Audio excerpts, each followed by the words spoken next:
Welcome to day 2 of the BRRRR Investing 5-Day Challenge. We are Jen and Stacy Conkey, and we are very excited to be with you guys today. So how did day 1 go yesterday? Did you guys survive it? I hate to tell you this, but day 1 is like the easiest day there is. Today, let the games begin. We're so excited. All right. So today we are going to be talking about lead generation. So lead generation in our business is essentially getting deals coming into us. Now, deals doesn't mean just properties. It means properties with comps. Because if you're going to be focusing on the BRRRR strategy, buy, renovate, rent, and refinance, one of the important things about that whole strategy is the refinance. And the refinancing the property is based on what your new value of the property is going to be after you're done renovating it. So that means you need to have comps in order to figure out what that future value is going to be, because that's going to impact the offer that you make today. All right, and we're going to dive deep into that on Thursday on day 4. But when you are basically doing lead generation and you're getting properties coming into you, if you have properties only and without comps, you're really going to be missing a critical piece, and you can only go so far. You really can't make any offers. So one of the things I want to teach you today is how to get the exact information you need from realtors so that you can, actually make offers. That's the idea. That's this whole idea of the challenge, is get you into action. All right. So, but let's start off by just kind of laying a foundation. And actually, even before that, a couple of administrative housekeeping items. One, I wanted to let you know, actually, do you know if day 1 video did get put up there yet? Do you know if day 1 video got put up there yet in the units guides? Okay. So we were having some technical difficulties, but I believe the day 1 video from yesterday is in the guides section. So if for some reason you missed yesterday's video, go to guides and you can see it there. It's actually also on our YouTube channel. So you can watch it either of those places. I want to make sure that if you just happen to be coming in today for the first time, that you can go back and watch yesterday's, because it kind of lays the entire foundation. Also, one of our Mastermind members noticed that we had a figure that was a typo in the workbook. So it doesn't happen until, I think it's day 3 or day 4, but I wanted to let you know that I uploaded an updated workbook this morning. So if you go to the guide section, you'll see the updated workbook there. Probably not a huge deal, but in one of the things it says purchase price $150,000, and it should say $100,000. All right, so if you've already printed it and you don't want to print it again, that's the change, or you can just go and print those couple of pages. I think it's day 3. A reminder about links. So everything that you need is going to be in that self-scoring tally sheet. And the self-scoring tally sheet is located in the guides section of the Facebook group. And if you don't know where the guide section is of the Facebook group, then you maybe haven't watched the housekeeping video. So make sure you do that. It's going to tell you where everything is. So anytime you need a link to anything, that's where you're going to go to get it. All right. And then just a quick reminder that tomorrow is the Ask Us Anything that we do every single week, every Wednesday at 4 p.m. Pacific, 7 p.m. Eastern. And tomorrow is going to be extra special because all of you guys are in the challenge. And between today and tomorrow's homework, I would be shocked if you did not have questions to bring. So I just want to make sure you put that on your schedule so that if you can make it, you can take advantage of having Jen and I available right there so that you can get your questions answered. All right. So let's jump into lead generation. So with lead generation, the way that we do it is probably different than the way a lot of people do it or teach it. And frankly, I believe that that's part of the reason that a lot of our students have so much success.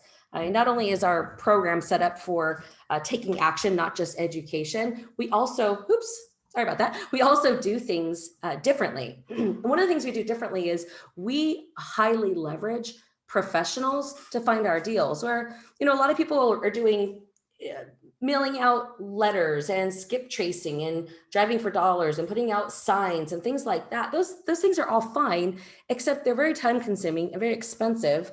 And what we're trying to do is get you actually started without having to drop a ton of cash on marketing. Right. So we have been leveraging, when I say professionals, we're talking about real estate agents and real estate brokers in order to get properties that are both listed on the MLS and also off-market properties, which you might have heard referred to as pocket listings. And it's interesting because when you look through all of the people in our mastermind who've gotten deals, they nearly all started with a realtor. Now, the deal itself may have been listed on the MLS or it may not have, but frankly, it doesn't matter. The deals that we have basically brought into our lives is a function of the relationship that we build with the realtor. So when we're talking to a realtor, and I'm going to kind of walk you through what to say, what questions that you should have answered in your own head, and then you're going to make some phone calls later today.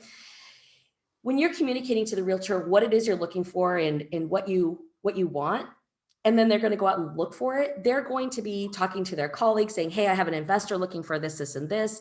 They're going to be looking at the current sellers, like who has a deal, and they're going to also look on the MLS. So you have a lot of different sources of properties that come in, even from a single contact. And frankly, the more contacts you have in any given market, the more likely you're going to get a deal faster. So one of the mistakes I see people making sometimes, and I just have to, even people in our mastermind, I have to remind them, like, don't fall in love with any one realtor, because having one realtor doesn't serve you for the volume of deals that you want to have brought in. Most of the time when you're looking at deals, you're going to find that they don't work. And the reason is because the seller is always going to want the maximum amount they can get. And you as the buyer is always going to want to pay the least amount possible, or at least an amount that's going to make the deal work. And oftentimes it doesn't end up meeting in the middle. And so a lot of deals just don't work. So in order for you to get your first deal, you've got to have volume. In order to have volume, you need to have multiple people bringing you deals. All right. So, because I know the question's going to come up later, so I'm just going to address it now, is when you're doing realtor outreach, what if I talk to a realtor and they're like, yeah, absolutely, I'm going to get on this right now. Should I keep calling other realtors? The answer is yes, because you want to have, in any given market, you want to have 3 or 4 active realtors. And although it seems a little counterintuitive, like, well, if I'm talking to the same realtors in the same market, they're all looking at the same MLS. Aren't they going to just send me all the same deals? And logically, that seems completely plausible. But the reality is it just doesn't end up going that way. And I have my own theories on what that is. It could be that, in any given city, like when you're talking about major markets, they're big, right? They're geographically, they're large. And the realtors you end up talking to are probably located in different parts of that city. Most realtors tend to specialize in certain areas. So they're going to know certain areas better than others. They're going to want to guide you to certain areas just because they're familiar or it's close to their office and it would save them drive time. So by having multiple realtors, you end up getting different leads. That sounds crazy, but it's just true. And on the occasion, and it's pretty rare, but on the occasion that you actually get the same property from 2 different realtors, even that, I'm like, look, if you send me a property, I can find a property myself. If it's on the MLS, I can go dig through realtor.com and Redfin. I could find deals myself, but I'm not looking to do that. I'm looking to leverage the time of realtors to bring me not only the property, but also the comps. So if you think about it, that's when I've received a deal. It's a property with comps. If I receive a property with comps from 2 different realtors, it almost never happens. But if it does, this is what you can say to your realtor. And I'm more telling you in case it comes up in conversation, if they say, are you working with multiple realtors? All right. Basically, you're going to work with whoever brings you the deal first, meaning the property with the comps. So it's something that you're probably next to never going to have to deal with, because it's very rare that you have 2 different realtors sending you the same property with comps.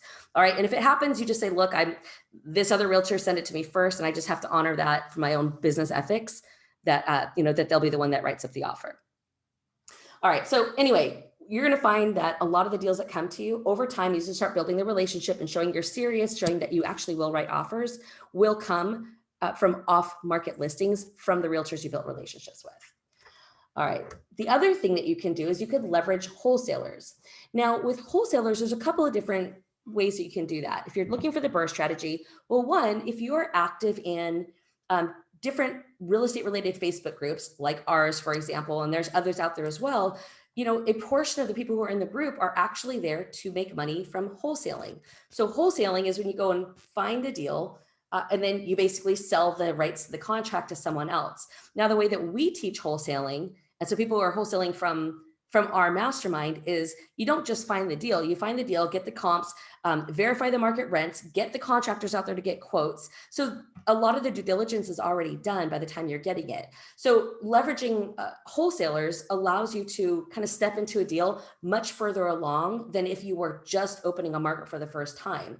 And the thing that you have to be aware of with wholesalers is wholesalers are not created equally.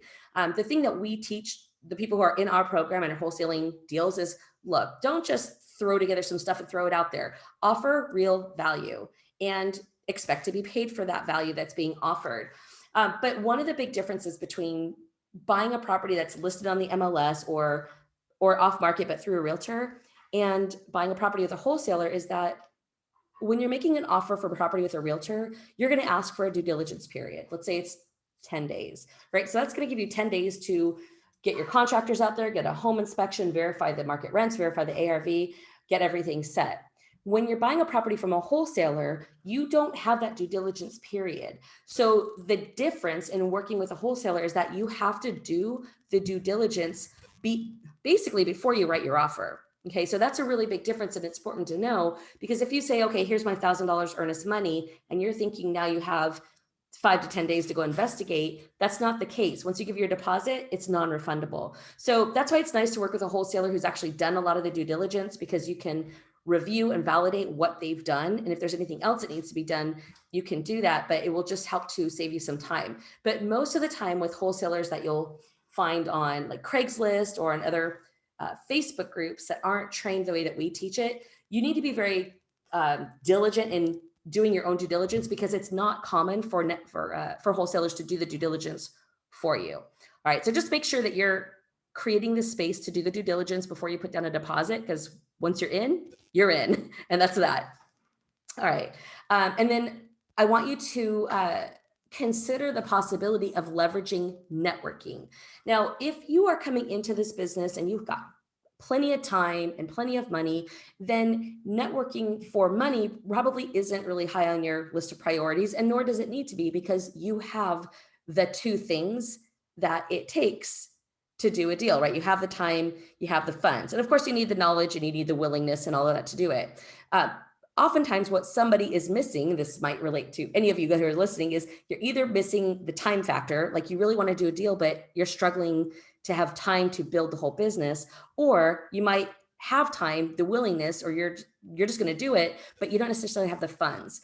All right. So there's oftentimes two different sides going out there. And if you're someone you're really busy, but you want to invest, you want to start networking with other people who are trying to do the same thing that you're doing, but maybe they're not missing the piece that you are. They're not missing the time. They have plenty of time to go do it, but they are missing the funds. And if you could bring, the capital and the credit, and then you can go get a hard money loan and they can facilitate all that, you might have the piece that you need to get the deal done. You have the person who's going to go out and make it happen, and you're bringing the money. And if you're on the other side of it and you're like the one who's going to get the deal done, and you have the time and the willingness and you're learning how to do it, then what you're going to be networking for is someone who's on the opposite end. They want it, but they don't have the time, but they do have the capital. Right? So networking is a really big part of this business if you're missing one of those two, main things that you need. All right. So one of the first things you have to do, we talked about this a little bit yesterday, is you have to pick a cash flow market. So before you start reaching out to realtors, now this doesn't apply to today's homework, because today's homework is an exercise to get you talking to realtors. But when you're doing this, like for real, and you're looking for real deals to start writing offers on, you want to make sure that you're finding deals in a market that makes sense for your exit strategy, right? So you want to find a market that meets the 1% rule. We talked about that yesterday. Now, we have done an entire masterclass all about market research. So I'm not going to spend a lot of time covering it here, because we already have that available to you and it's free. I know a lot of you have already seen it, but if you haven't and you would like to, you need that piece in order to be able to move forward, you can text the word market to the Warrior Hotline. And that phone number is 619-373-8461. When you text the word market, don't include the quotes. Our Warrior Hotline will not understand what you're asking. So just text the word market. All right. And then it will automatically send you a link back for that market research masterclass. So you can watch it, take a lot of notes, and then use that information to help you select your market. All right. So we're going to be talking about where to find realtors, where to find wholesalers, and then also just kind of where do you do networking? Particularly now when people aren't doing as much in-person things, depending on where you live. There's a lot of areas that, are still dealing with, shutdowns or restricted meetings and things like that. So where do we network, today? All right. So with realtors, there's a lot of different websites you can find, you can use to find realtors. Some of them are redfin.com, realtor.com, Zillow.com. I mean, there's probably at least 10 more, probably more than that, but these are some of the big ones. So go ahead and write those down. And after this slide, I'm going to walk you through 2 of them and how you can find realtors on them. All right. So Redfin, Realtor, and Zillow.com. With wholesalers, a couple things. One, Facebook groups, and it's just being going through Facebook groups, being active there. And when someone posts a deal that they have, reaching out to them and asking to see their investor packet or what information they have available for you for the deal. Another place to find wholesale deals or wholesalers is on Craigslist. And it's not usually, the wholesaler isn't advertising themselves as a wholesaler, but what they are usually advertising is a fixer-upper. All right, so when you find a fixer-upper on Craigslist, you can reach out to the person and basically find out, are you a wholesaler, and can I get on your list for future properties that you have? All right, and then as far as networking, really what you're looking for is real estate related Facebook groups. All right, and in real estate related Facebook groups, what you're finding is other people who are interested in the same things that you're interested in. And what you're looking for is someone who has the other, basically the missing piece for you, whether it's the time or the money. All right, another place to do networking is LinkedIn. Right, LinkedIn has become a huge place for people to do networking, and your personal Facebook profile. So let me explain that for just a moment.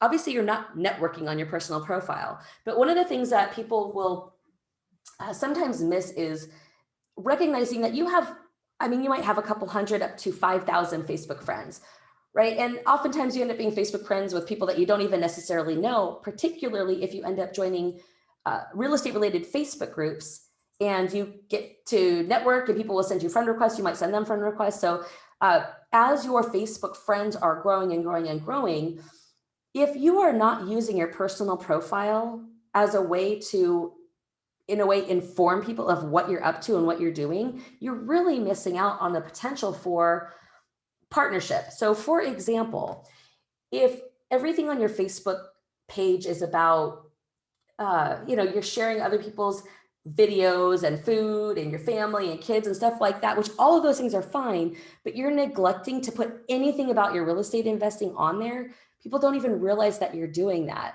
And it's funny because it's one of the things we tell our mastermind students to do, like be posting on Facebook, even if it's not a deal you're in, even if it's a deal you're looking at, put it on your personal profile because people are watching. And if they don't know you're doing real estate investing, they can't even create the opportunity to say, hey, well, what are you doing? What are you up to? And maybe they have funds that they'd like to put to work and they could end up partnering with you on a deal.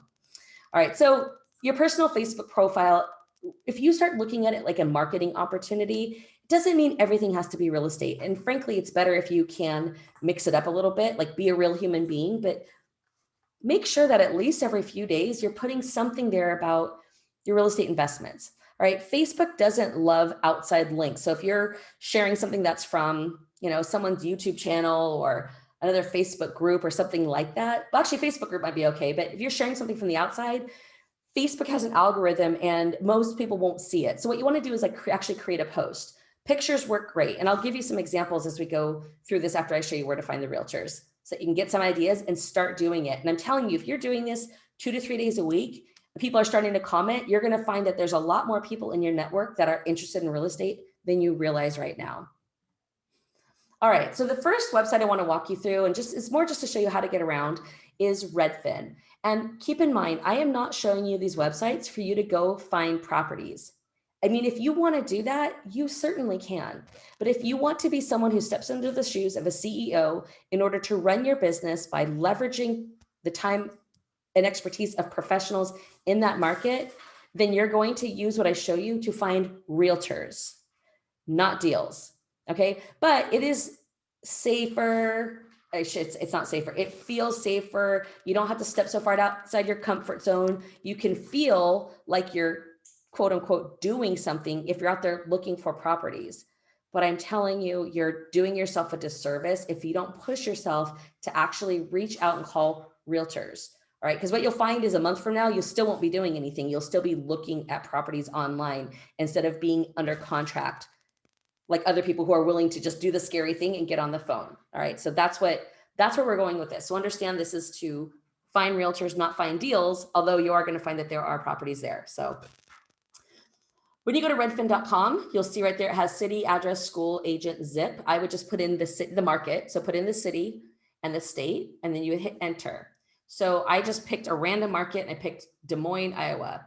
So I typed in Des Moines, Iowa, hit enter, and then this is what comes up.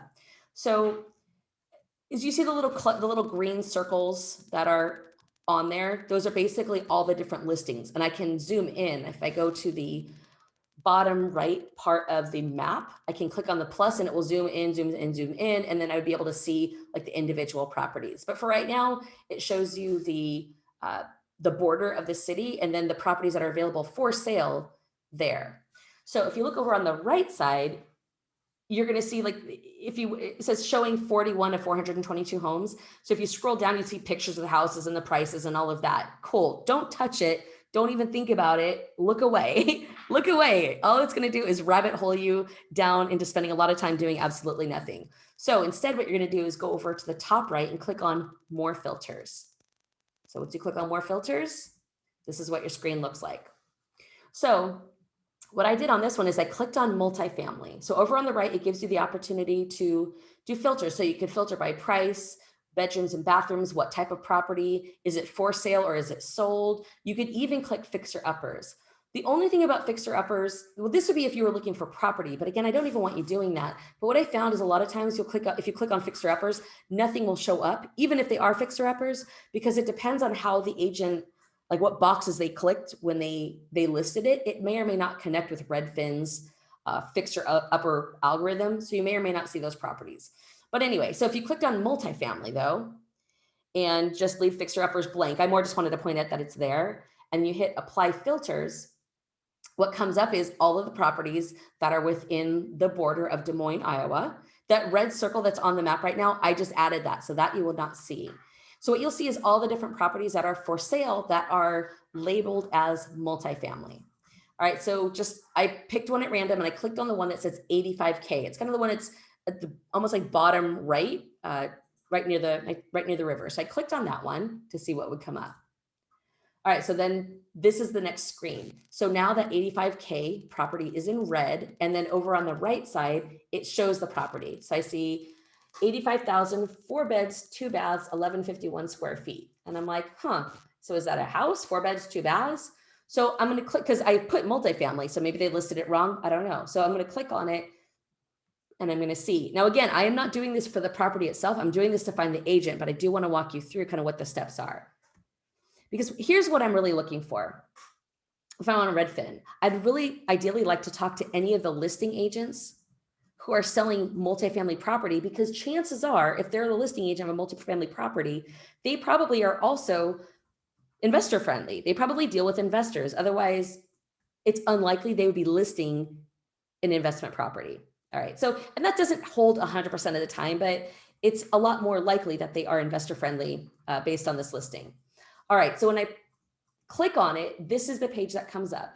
And if you look down in the description, I'm like, oh, okay, it is a multifamily. So it says great value add duplex in the blah, blah, blah, blah, blah. So it says 4 beds, 2 baths, and it's a duplex. So what that really means is that each unit is 2 bedrooms and 1 bath.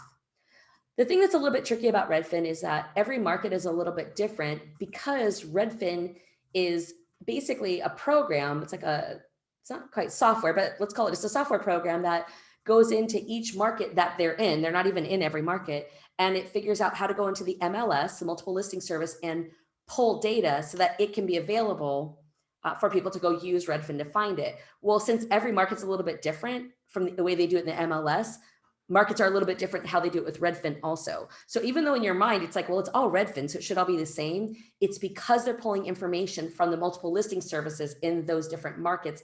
And that's what's different. So just be aware there's a little bit of a learning curve as you're going through and using this information. Okay, but anyway, so I verified that it's a duplex. So now I'm like, okay, well, who's the listing agent? Let me get more information. So if you just go straight below the written description, you'll see who the listing agent or agents are. Right? In this case, there's 2 listing agents. Not exactly sure why, but Christopher Foster and Matthew Pasusta, or I'm not sure how to say it. Anyway, so what I would typically do, it happens to be that Christopher Foster is actually on the right side of the page, and it says contact this home's listing agent, has his name and his phone number. So the phone number is right there. If you're ever using Redfin and the phone number isn't there, because I don't always, I use Redfin for a lot of different things. I don't always see it. What I would simply do is just copy Christopher Foster, White Kurt Realtors, the 515 age. I just highlight that, copy it, paste it into Google. And without a doubt, every single time it will come up on with their phone number on realtor.com or their actual personal website, etc.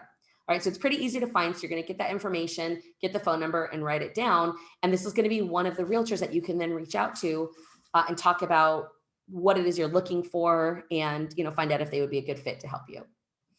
All right, so that is Redfin. And again, don't be sucked into the temptation of, oh, well, I mean, let me just look at the properties. Forget the properties. The properties will not pay you. The relationships with the agents will pay you. So if you're nervous about calling realtors, I get it. I 100% get it. I don't think that there's anything that on the entire planet that was more terrifying to me than that when I was new. I would practically throw up every single time it came to, in the beginning, until I got comfortable when it came time to talk to realtors, because I had so much fear. Oh my gosh, what if I stumble over my tongue? What if I say AVR instead of ARV? And what if they ask me a question, I don't know how to answer it and they're gonna know I'm new? And I had all these thoughts in my head. I was like literally trapped in my head. And this is really common for people who are analytical like me, and you end up getting stuck in your head and you have to force yourself out, which is why yesterday we were very heavy talking about making sure you establish your why, because sometimes you're going to need that to force you to do the thing that you're scared to do. Because success is always going to be on the other end of something that's uncomfortable or scary. It's never in your comfort zone. You're never going to get further in life. You're not going to get anything you want by just staying in your comfort zone. You always got to do the scary thing. So anyway, when we get to the point where I'm teaching you about calling realtors and stuff, I'm going to try to give you some pointers to help you through. But the absolute reality is, if you want to be successful, you have to get on the phone and build relationships with realtors. All right. All right, let's look at Zillow. Zillow is another one that you can use. And the thing about Redfin and me showing you how to do that on Redfin is you'll probably get more relevant contacts because you're actually talking to listing agents of multifamily. But Zillow can give you a whole bunch of agents, but they're not necessarily going to be investor friendly. So you kind of weigh both things, or you might just try both so you get experience with both. One of the things that is will be real for you in real estate is the more things you actually do and take action on, the easier all of it will be, because usually the reason something's uncomfortable is only because you don't understand it and you don't know it because it's new. And particularly if you're a high achiever, you know, you're really good at what you're good at. And if you've been in a career for any amount of time, you know everything about that career, right? And that's a really comfortable place to be. Like, you know what? I love doing these calls. I love doing the mastermind calls. I love doing the Ask Us Anything, because it's very rare that one of you will ask me a question about real estate investing that I don't know. Well, that is a very comfortable place for me to be. I love it. I thrive there. Well, I'll tell you what, if I have to go build a ClickFunnels page, I'm like biting my nails. I'm like, oh, like pulling on my hair. I'm pacing around the room. I'm super stressed out because I don't know what the hell I'm doing. And I hate that. I hate being new at anything. It's so uncomfortable. But the reality is, if you want to grow in anything, you have to do the uncomfortable thing. So just know that for you, everything you do in real estate investing is going to be that thing that's uncomfortable until it's not. Like you take a few reps and you're like, oh, that wasn't so bad. And then you take a bunch more reps and then you will get to expert at whatever you're doing very quickly. And it's complete freedom for you. Learning to be uncomfortable and live in a place of uncomfortableness pays you very, very large dividends, but it does take some getting used to. All right, so in Zillow, what you're going to do is you're going to click on Agent Finder.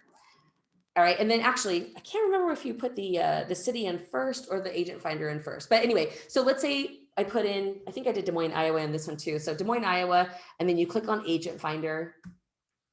Okay, never mind. Clicked on agent finder. I couldn't remember which one I did first. And then you put Des Moines, Iowa, or whatever city you're going to be looking in. And let me just make sure you guys understand, Des Moines, Iowa, I have no idea if that's a 1% market. I literally pulled it out of the air just to show you something. So please don't take this as me saying you should invest in Des Moines, Iowa, because I know literally zero about that market. All right.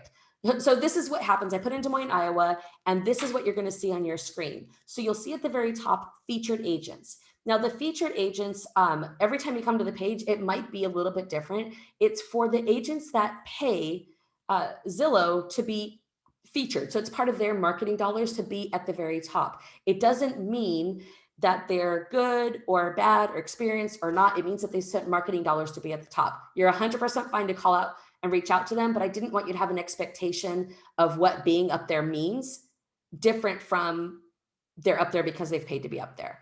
All right, so, but you can absolutely call them. So then you get to, Misty, then Heather, then the Meek team. And this is basically page one of Zillow. So those three agents are probably like some of the, I think it typically goes with how many reviews they have. And that seems to be what drives agents up in Zillow. But what you have that's really nice right there is you have their name, you have their phone number. So that's why I say like Zillow is a place to go where you get names and phone numbers like that. They're all right there. So you can start writing down names and phone numbers and then just start dialing. But there's a couple other things I want to tell you about Zillow before you just like jump in and start doing it. So let's go in real quick. So I clicked on the first person, Misty, and the first thing I looked at was specialties, buyer's agent, and property management. That doesn't mean that she's investor friendly, but it's kind of likely that if she's dealing with property management, she might be already accustomed to dealing with real estate investors. So that's probably somebody that I would reach out to. So it's just a quick way. I really don't want you to spend a ton of time reading through, because I mean, if I click on show more, it's like pages of information. I don't want you to spend time just reading and reading and reading. I really want you on the phones. But at a quick glance, if you see, oh, okay, property management, that's one thing you could say when you call her and say, hey, Misty, and then I'll walk you through like what questions you want to ask, what you want to say. But you could say, hey, I noticed on your Zillow page that one of your specialties was property management. So you could use the information on that page just as a conversation piece if it's something that relates to real estate investing. So I wanted to point that out to you. Also on the right where it has contact us, name, phone number, email, and message. Look, I know it will feel a lot more comfortable for you to just go and put your information in and send it and be like, okay, well, hopefully they'll call back. That's not what we're doing today. Okay, you're actually going to use the phone number that was on the previous page and call and have a conversation. And if they don't pick up, then you'll leave a message. All right, so if we went back to the other page and scroll down to the bottom, then this is what you'll see. What you'll find is with Zillow, there's 10 agents per page, just always. So if you see at the bottom, there's 1, 2, 3, ... 25 and next. The people that are on page one are going to be your probably more experienced agents. So that there's kind of a back and forth with this. One of the things like I tell our mastermind students is, look, when you're first doing outreach, I would recommend maybe starting on page 4 or 5 so that you can start, people that aren't necessarily like the top agents. So you can start practicing having the conversations, but without the pressure of them being the top performing agents and super experienced. And that can be a little bit intimidating when you're just getting started. So I wanted to show you that below so you could see, like you could click on page 3 and then go to the bottom and hit next, and then hit next again to get to page 5 or something like that. That's one thing that you can start. But the other side of it is when you are starting on page, if you are starting on page 1, they tend to respond better, which is probably why they're top performers, because they actually return calls. So it's like a little bit of, it's double-edged sword there. So sometimes they're really experienced, which will be intimidating when you're new, but the other side of it is you probably get more response out of them. So I guess it depends on how gutsy you are. If you feel like you're going for it, start with page 1. And the other thing though about page 1 is sometimes those agents that are on there are parts of a team. So sometimes the person you're talking to isn't necessarily super, super experienced, and they're actually pretty cool, but you got to call back immediately because it's the team that drove them to page 1 on Zillow. So anyway, I leave it to you. You can kind of experiment and see. And keep in mind for this exercise, you really could pick any market USA, because the whole point is for you to get practice having conversations with agents. So if you're really, really nervous and you want a way to do it that doesn't have to terrify you to death, pick some market that you have absolutely no intention of investing in and call those agents. Because even if you completely mess up the conversation, it doesn't matter because you weren't going to invest there anyway. All right, so it's a little tip for you if you're feeling a little nervous about it. All right, but anyway, that's Zillow, and that's where you can find a whole bunch of agents. So what I would want you to do is write down When we get to the homework, I'll walk you through it, but you're basically going to write down the names and phone numbers of 10 agents at least to start. And then you're just going to get on the phone and start dialing and talking to as many of them as you can. All right. So when you are talking to realtors, these are some questions that I want you to write down in your notes, because I want you to give some thought to them and I can't just give you a script, because then we would have hundreds of people who are doing the challenge, both in Facebook and our YouTube and everywhere else. And everyone would be saying the same thing word for word, and that would not serve you. So I'm not going to do that, but I'm going to teach you how to create a script for yourself. All right. So the first question is, what are you looking for? So I want you to think about it. Like, what are your goals? So for me, if I was going to do the BRRRR strategy, I'm not really interested in doing the BRRRR strategy on a single family home. Not that there's anything wrong with it. And single family home, we even have some in our portfolio, but it's not my goal to go acquire single family homes, because single family homes, although it's great to balance out our portfolio, they're not really cash flow monsters, right? The cash flow monsters are going to be your multifamily properties. So if I'm doing the BRRRR strategy, what I'm really focusing on is trying to find 2 to 4 unit fixer uppers. So what am I looking for? I'm looking for 2 to 4 unit fixer uppers. All right. So for what purpose? Like, why am I looking for these 2 to 4 unit fixer uppers? Well, I'm looking to buy them, renovate them, rent them, and then refinance and hold them for long-term cash flow. All right. So for what purpose? To buy, renovate, rent out, and then refinance and hold for long-term cash flow. All right. So far that conversation, if you're just speaking conversationally and talking to a realtor, and I want you to basically take these questions and create a script for yourself that you print and make it really big, so that the first several calls, until you get used to saying it, you can just read it. And do your best to be present on the phone when you're doing it. And sometimes it takes a couple times before you get used to it. But hi, realtor. My name is Stacy. I'm new in this market. And I'll say I'm new in this market because that indicates that you're not a new investor. You're just new in this market. All right. So I'm new in this market. And what I'm looking for are 2 to 4 unit fixers that I can buy, renovate, rent out, and then refinance and keep for long-term cash flow. Okay, so that's kind of how that flows, the first 2 questions. So the next question I want you to ask yourself is, how many properties would you like to purchase in the next 12 months? So I want you to be realistic about it. So it might be that, if I could pick up 2 duplexes in the next year, like, that'd be great. And there's others of you that are like, that's great, but I really want to get, at least 6 in the next year. So that would be every other month. And then there might be some of you that are like, I want to have at least 12 duplexes or triplexes or fourplexes in the next 12 months. So that means you'd be buying one once a month. So I want you to think a little bit about, realistically, what's your goal? And not just what's your goal, what are you going for? What are you making a decision about? What are you deciding you're going to do in the next 12 months? And I want you to get very congruent on that, because when you're having the conversation with the realtor, if you are just fluffing them and BSing them as far as what your real goals are, it's not going to come off as genuine. So that's why I'm not going to give you an answer of what you should say. I'll give you some examples, but I'm not going to tell you what you should say, because it really should be for you. So if you're talking to someone and it's really your goal to maybe acquire a multifamily property once a quarter, that would be four times in the next year. So that would be, hi, realtor. My name is Stacy. I'm new in this market.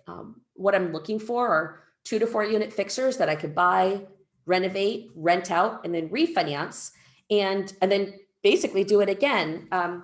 Ideally, I'd really like to acquire one of those every quarter over the next year. And, if we end up finding more deals than that, I'm certainly open to doing that. But realistically, I'd like to buy, 4 in the next 12 months. So you're basically letting them know you're not just a single small paycheck. And if you think about it, when realtors are working with homeowners, that's basically what it is. It's not a small paycheck, but it's one paycheck, one time. And maybe 5 to 10 years later, if they kept in touch with them, maybe there would be an opportunity for another one. But with you, as an investor, you're literally going to be buying over and over and over and over and over. And we're only talking about right now, once a quarter for the next 12 months. Like, what do you think next year's going to look like? If you acquire 4 this year, I mean, are you going to be like, oh, I'm probably only going to buy 1 next year? You're going to be like, oh my God, this is so easy. I'm just going to keep going. All right. And that's happened with several members of our mastermind. Like, once they get one, they get another one, and then they get another one, and then they start getting them again and again and again, because it becomes so easy to do that. And especially when you have the same realtor bringing you deals, they know exactly what you're looking for. And you just have this cadence, and your team knows what you want. And anyway, everything starts really picking up. So when you're talking to the realtor and you're letting them know that you're going to be a multiple property buyer, what you're telling them is, look, it makes sense for you to spend a little bit of time looking for what I need, because I'm not just buying one. I'm not just good for one commission. I'm good for commission after commission after commission after commission, over and over and over, because I'm not stopping with one. We will literally continue buying property. And even if you're in a position where you're like, well, I mean, I only have this much money. Like this came up on the Warrior Mindset call yesterday. Like, oh, I only have this much money, which means I can only do 2 deals. Bullshit. I had no money when I started. I did lots of deals. I had no money. You don't need money to do deals. What you need is relationships and partnerships. So keep that in mind, even if you're in a position where you're like, well, I only have money for 2 deals, so I don't feel comfortable telling them I'm going to get 4 deals. You got to wipe that out, because if you've done 2 deals and you've pretty much tapped your resources, are you really going to stop investing? That would be ludicrous. There's no reason to stop investing. What you would do then is start leveraging your relationships and partnering up with people. So maybe you don't have the whole deal, but having 50% of a deal that has equity and cash flow is sure way the heck better than having 100% of no deal, no cash flow, and no equity. Okay, so I want you to keep that in mind. It's not about the resources that you have available to you. It's about your willingness to put a deal together and find the resources. So you can be completely congruent with whatever your goals are for how many properties. Just know, you say that congruently, knowing you're going to put the pieces together. You're going to get the money, because you're going to find a great deal and it's going to become a great partnership.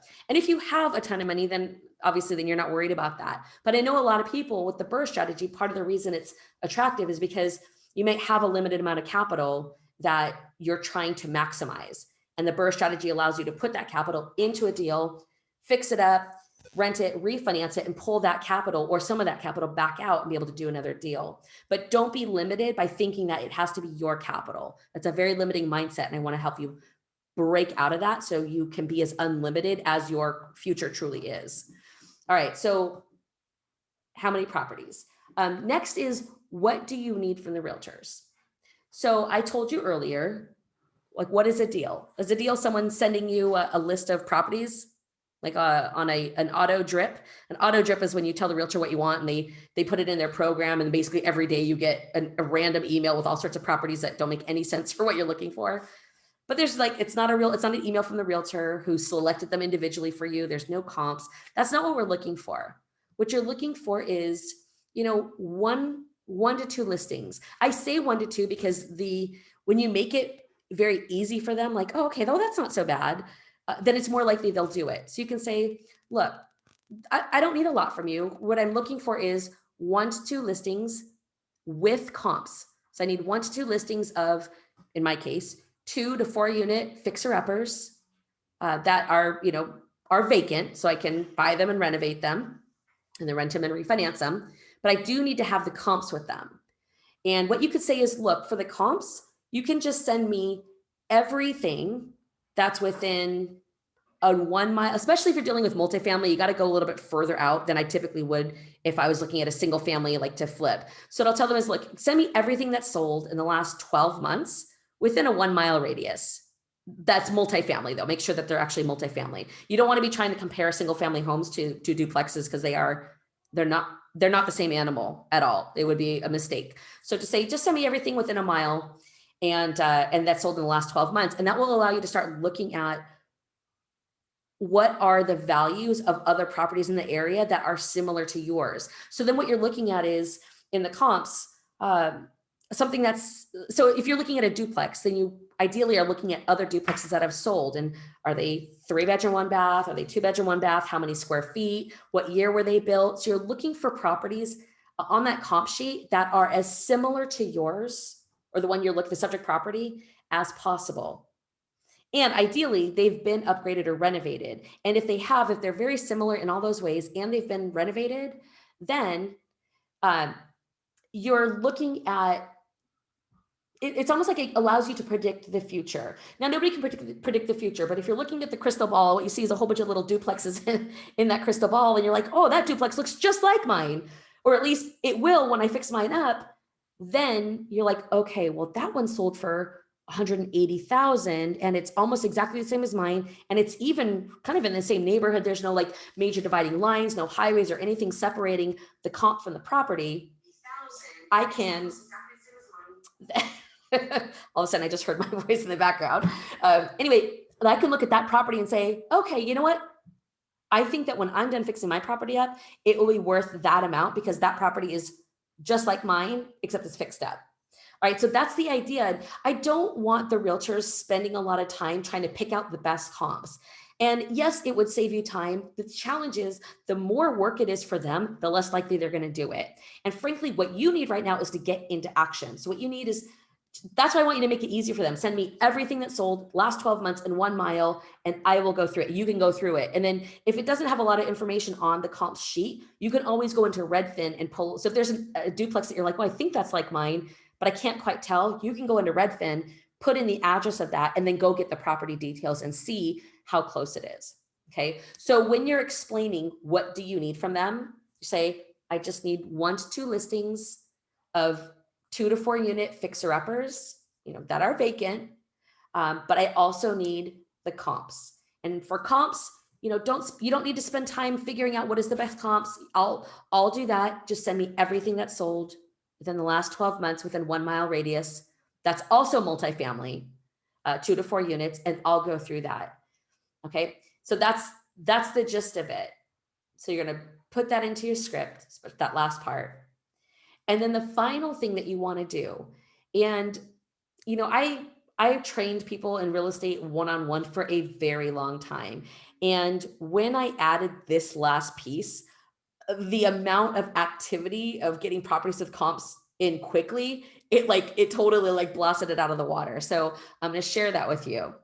It's creating a sense of urgency. So for example, when you say, you told them what you need from them and you say, look, I'm really excited to work with you. And although I would love to be able to do deals for the rest of this year with you, and that would be amazing as long as I can find some deals, I am meeting with my business partner this week to write offers. And we're going to start looking at deals tomorrow. So if there's any way that you can get me, 1 to 2 listings with the comps tonight or tomorrow morning, then we'll be able to get offers out, within the next day or so, because I'm going to teach you guys about how to analyze deals and make offers on Thursday. But if you don't have any properties with comps in, then, you can still do it, but it's going to be all theory. And there's just a really big difference between you're doing something in theory and when you're doing it for real. One, the for real is definitely scarier, but what happens is it makes what you're doing stick at a different level because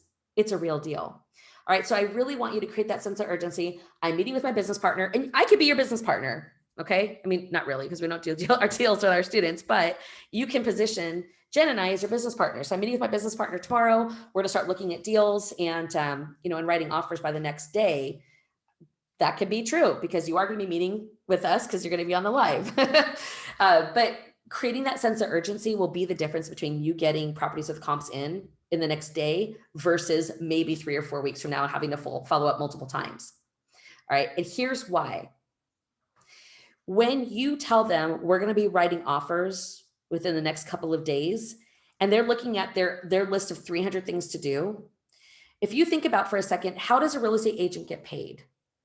A real estate agent gets paid based on commission. But when is that? They get paid when you close a deal. Well, what's the next closest thing to a deal closing? A deal being under contract. All right. So if you're saying I'm going to write offers, that's the next thing to a deal being under contract. So if they have a list of 300 things to do and you said we're going to be writing offers in the next 2 days, that is probably going to become a higher priority than most of the other things on their list that are not revenue producing. They're marketing. There's lots of marketing that goes on as a realtor and a lot of administrative stuff. But when you are going to be a buyer writing offers, all of a sudden it's like, oh my gosh, okay, that might mean money. So your priority is going to go up on their list, right? And that is why you need to create the sense of urgency, because the results that you'll get out of those conversations are going to be much greater than if you skip that part. Okay, so I'll give you one kind of final example as a flow through that whole thing. All right. Hi, Mr. and Mrs. Realtor. My name is Stacy. I'm new in this market, but what I'm looking for is I'm looking for 2 to 4 unit fixer-uppers that I can buy, renovate, refinance, and then just hold for long-term cash flow. I'm looking for one property right now, but my goal is over the next 12 months to be able to acquire one property every quarter. So 4 over the next 12 months, similar, always gonna be looking at multifamily, always fixers. And I would love to find a realtor that I can work with and just buy properties over and over and over with, because I get to know you, you get to know me, and we can both make money together. And if they're giving you indications that they're interested, so do listen when you're communicating. If they're giving you like, okay, that sounds interesting, or that sounds good, say, okay, cool. I don't really need a lot from you, but here is what I need. I need 1 or 2 listings of 2 to 4 unit fixer uppers. But I also need you to send me the comps. Now, I know typically it takes a lot of time to pull comps together. I'm not looking for you to sift through the comps and send the best comps. All I need you to do is literally send me everything that has sold in the last 12 months within a 1 mile radius of the subject property. But that is also multifamily. You just send it over to me. I'll be the one to go through the comps, so you don't have to waste your time doing that. All right. And I don't know if I said this in the beginning, but if not, my business partner and I are meeting up tomorrow, and it's our goal to get some offers out. So if there's any way you can get me, a couple of listings with the comps, like tonight or tomorrow morning at the latest, that'd be great, because we're ready to go. We're ready to write some offers, and we're looking forward to working with you. Okay, so that's kind of an example of how that conversation could flow top to bottom. All righty. All right, so let's talk a little bit about relationship building and getting the word out. All right, so I talked earlier about your personal Facebook profile. The other thing that you can do, and it depends on the group. Every group is a little bit different. It depends on what the administrators and the moderators, like what the group is about, what their goals are. And the groups that you can just do posts, you want to be strategic with what you post. You want people to know what you're looking for, know what you're doing. What you're looking to do is start developing relationships with as many other real estate investors who you could potentially partner with as possible. All right.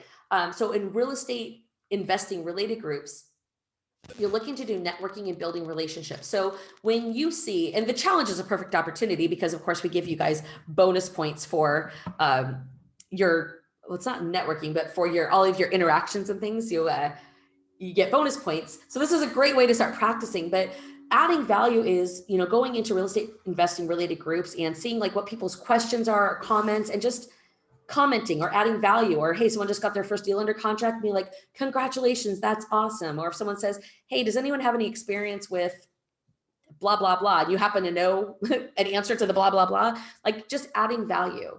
And if there's someone that you feel like they did a post and you're like, I feel like that'd be a good connection, I want to reach out to them, connecting with them outside the group, which would be sending them a Facebook friend request and connecting them with them that way. All right, but I want to show you a couple of examples of what some of our students have done just on their personal profile when they had a deal or were looking at a deal, so you can get an idea, because this is going to be part of your homework for tonight. All right, so this was last month, and actually Bart just ended up backing out of this deal because unfortunately it was not as good as the seller and the agent were indicating. So he's backed out of that deal. But at the time, he did a personal post on his Facebook page. It says, just went under contract on this 4-unit property in Indianapolis, #investor life, right? And if you look at the bottom right, he had 30 comments. So there were probably some people were saying, are you moving? Because he lives in Utah, right? We teach remote investing. So our students are investing all over the country. They're not necessarily living there. But anyway, there's 30 different comments from people who were like, oh, in some way interested or congratulating him. But what he's doing is he's basically letting the world know, guess what? This is what I'm doing. Because people who didn't know that he was doing that before are going to be like, wait, what are you doing? oh man, I've always wanted to invest in real estate. I have no idea how to do that. Bart's like, well, I do, and maybe he's looking for a money partner. And so by doing posts like that and having all those comments, those are all now potential people for you to talk to see about having a further conversation about how you can maybe work together and, help each other out. All right, this is another one. This is back in about a month ago.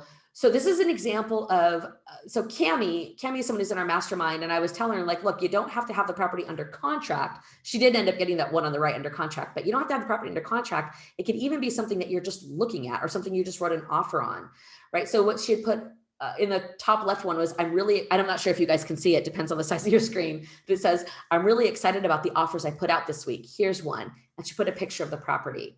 Like anytime you put a photograph with a caption, that tends to catch people's attention a lot more than like a paragraph. So always a picture is going to be beneficial with some kind of short thing. And then it gives people the opportunity to be like, oh, okay, wait, what? What are you up to? And then she had another one that same day was I put another offer out on this super cute duplex. #fingers crossed. So same thing. She's letting everybody in her network know I'm an active real estate investor. And so that puts her out there for somebody's interested in either being a buyer because she was going to wholesale it or a potential partner. Now they know she's in the game and they can, reach out and she can have a further conversation with them. All right. And then if a few hours later, she got it under contract, right? So she says, officially have this baby under contract, let the due diligence begin, and look at the bottom right there. She had 33 comments. So again, just you putting yourself out there, and don't worry about it if you're new and people around you are going to be, frankly, if people are negative about what you're doing, then unfriend them because you don't need that crap, right? What you need around you are people who are positive, encouraging, and are going to push you, not be the crabs in the pot that are constantly trying to pull you back because God forbid you decide you want more out of life and you're going to go make it happen. And if you're new to being an entrepreneur and new to real estate investing, unfortunately, that is something that you are probably going to see at times, is because, the people that you grew up with or you're friends with and stuff like that aren't necessarily on that same journey. They don't have the same drive or desire for more that you have. And you have to be prepared for people not liking it sometimes when you've decided you want more.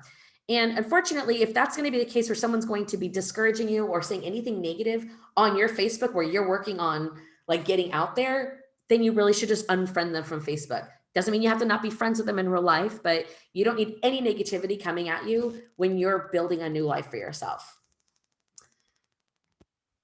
All right. Okay, so actually, I guess I talked about this a little bit, but the real estate investing related groups, just, get involved, like people's posts, comment on posts, be positive and encouraging. Like if you ever look at a Facebook group and you're seeing someone's posts and seeing people's comments and you're seeing the jackass who's like, oh, well, I've tried that before. That doesn't work, blah, blah, blah, blah. And they're really negative. Does that make you be like, oh, I really want to reach out to that person? You're like, no, what's your problem? Like, why are you so negative? Like, get out of here, right? Because people don't like to be around people who are negative. So if your natural personality is to be a little bit more on the Eeyore side of things, I need you to curb that for the purpose of Facebook and Facebook marketing, right? Be positive, be encouraging. If you're like, well, I've tried that, didn't work before, just keep your mouth shut. Don't need to say that. Say things that are like, oh, okay, well, awesome. Like, good luck. Because it's not going to have people be attracted to you when everything you say is negative or condescending or, did you think about how this could happen? You would say anything that you have that's advice, just say it in a way that's positive. Like, hey, well, that's awesome, but let me tell you about another thing to just potentially look into, just so that you can be prepared. And then whatever advice you're going to give, just try to do it in a really positive way. Okay. People are attracted to people who they feel good being around. So if you're negative, don't be negative on Facebook. All right. Just, be negative in your own house, in your own office, and then come out smiling to the public. All right. And I know it sounds like I'm saying be fake. I'm not saying be fake, but if you're really negative, then go ahead and be fake because no one's going to want to interact with you otherwise. All right. Next is send friend requests and connect in Messenger. Like get to know people. So if you see someone and they're doing something, you're like, oh, that's cool. Send them a friend request, connect in Messenger, and, send them a couple of questions. Hey, well, like, what have you done before? Or what's your experience? What are you looking for? And see, maybe they're interested in being a potential JV partner.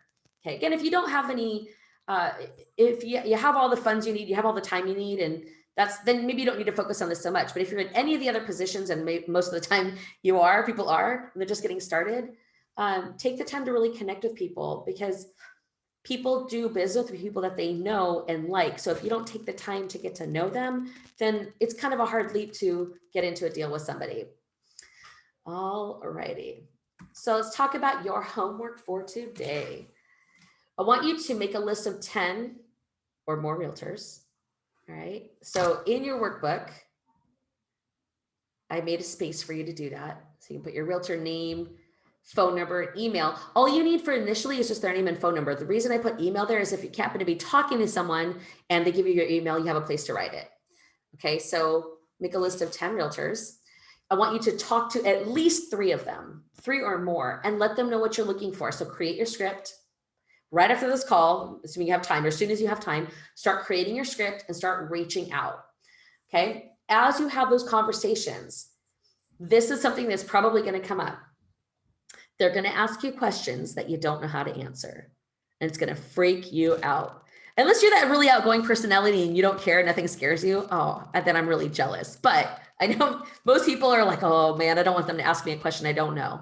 It's okay. That literally is how you learn. So anytime they ask you a question and you don't know how to answer that question, one, write it down, because I want you to bring it to the Ask Us Anything tomorrow, and I want to answer those questions for you. But how you can respond to them so that you don't have to feel like you have egg on your face, you don't have to be terrified, is just say, you know what, that's a really good question. My business partner normally handles that part of the business. So let me find out and I'll get back to you. And then you could bring the question to the Ask Us Anything tomorrow. I'll answer it for you. And then you call back the realtor and you communicate the answer back to them. And they'll probably ask you another question, in which case you bring the question. Well, if you're in the mastermind, you just bring it to the mastermind call. Otherwise, you bring it to the Ask Us Anything next week. But that's how you learn. People will ask you questions and you're like, shoot, I don't know that. I have no idea how to answer that. All right. You go get the answer, and then you come back and you deliver it to them. And then it's going to look like you just basically asked your business partner.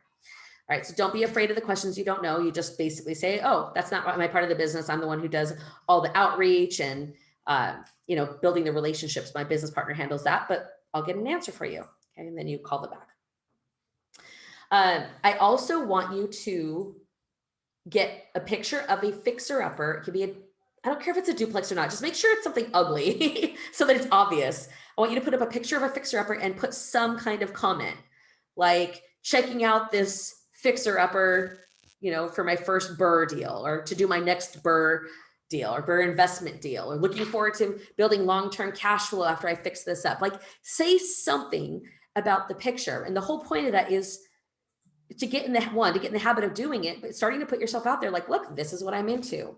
What you might find is that people also will contact you with, oh, well, are you looking for others? Because maybe I have some deals. Or they might be looking at you like, well, what are you up to? Like, well, what are you doing these days? And I'd love to do that with you. Okay. So I want you to do that as part of your homework. And it's a requirement, because in order to get the 2 points for your homework, you have to complete the homework. So including that, what I want you to do for your homework in this case is I want you to, once you post it, take a picture of it, a screenshot, and include that in the homework post, as well as a picture of your completed workbook. All right. And as far as let me show you real quick. All right. This is in your workbook. I have a place where it says Realtors Reached. So you put their name and just whatever notes about the conversation. All right. And then right below that, what new questions do you have? So anything that they asked you that you're like, oh, shoot, I don't know. Or maybe they didn't ask you a question, but you realized in talking to them, like, oh, I really don't know the answer to this question. I should find out. Write it down. All right. And then we can talk about it tomorrow in the Ask Us Anything. All right. For extra credit, couple extra credits. And again, all of the links to this is in the self-scoring tally sheet. But first is connect with Jen on LinkedIn. Second is watch Jen's stage talk. Now, what this is Jen got selected to do what's called a Sue Talk. And a Sue Talk, it's probably the closest thing to people who are familiar is like, it's a TED Talk, but it's a different organization. And she basically did the speech it's 12 minutes, so it's not a lot of time. but wow, it was about probably the most difficult thing we've ever faced in real estate, and where we nearly, at least it felt like at the time, lost everything. Everything was riding on a situation. And basically Jen just gives this compelling, I just get goosebumps every time I hear her say it, but this very, very compelling speech about what happened, why it happened, what was at stake, and how we got through it. Anyway, it's very entertaining because it's Jen, and you know, anything she does amazingly well. So it's super entertaining, but it will help you to also really reach deep and recognize that there's nothing easy about this business. But if you're willing to engage it and grow, I mean, the sky's the limit and you're really unlimited. So I'm giving you guys bonus points for going and watching it. But you not only watch it, you need to leave a comment, because that way we know that you've actually watched it. All right. And then last, if you haven't done this yet, if you have already, then you're good to go. But if not, we want you to text your first and last name to our Warrior Hotline. And you can put like, hi, Jen and Stacy. It doesn't have to be that specific. You just be like, hi, or you can tell us a knock knock joke, whatever you want. But basically text your first and last name to the Warrior Hotline, which is the number on the screen, and it's in your self-scoring tally sheet. The Warrior Hotline is basically when you text stuff in, like sometimes we'll say, hey, text this word, like the market research class, text market, and we'll send you the thing. But sometimes you text the word and then you might be like, oh, blah, blah, blah. I might say something and we're like, we don't even know who's talking to us right now. So that's why we want you to send us your first and last name so we can save you in our program, and we know when you're talking to us, we know who it is. So anyway, and then just last reminder that tomorrow is going to be the Ask Us Anything at 4 p.m. Pacific, 7 p.m. Eastern. Now that is not instead of tomorrow's 11 a.m., 2 p.m. live. We're still doing that live. So tomorrow's just the standard weekly Ask Us Anything we have. All right, tomorrow, day 3, we're going to be talking about financing, both financing your initial purchase. And we're going to talk a lot about hard money lenders, because a lot of times the hard money lenders are where you're financing your purchase. It doesn't have to be, but since a lot of you will be using it, we're going to cover that in depth. And also we're going to be talking about the refinance. So tomorrow is very heavy in financing, crunching numbers related to financing, et cetera, and really building up your confidence in that area. So we've got an awesome, exciting day for tomorrow. We'll be meeting here, same time, same place. Remember to post your homework in the homework post that's inside the guides section. Okay, the homework post inside the guide section. And that's what we keeping track of everything. Make sure you're filling out your self-scoring tally sheet. If you somehow missed day 1, do not go any further. Like, go hurry up and watch day 1 so you're up to speed. Make sure you get out there, make your phone calls today, take your notes, take action, and remember your why for doing it, to help push you through when you're nervous about it. And just know there's a future for you that you deserve, that's on the other end of doing anything that's challenging. So we're proud of you for being here. We're honored to work with you. We're honored to be a part of your journey. And I can't wait to see you guys tomorrow. Have an awesome day.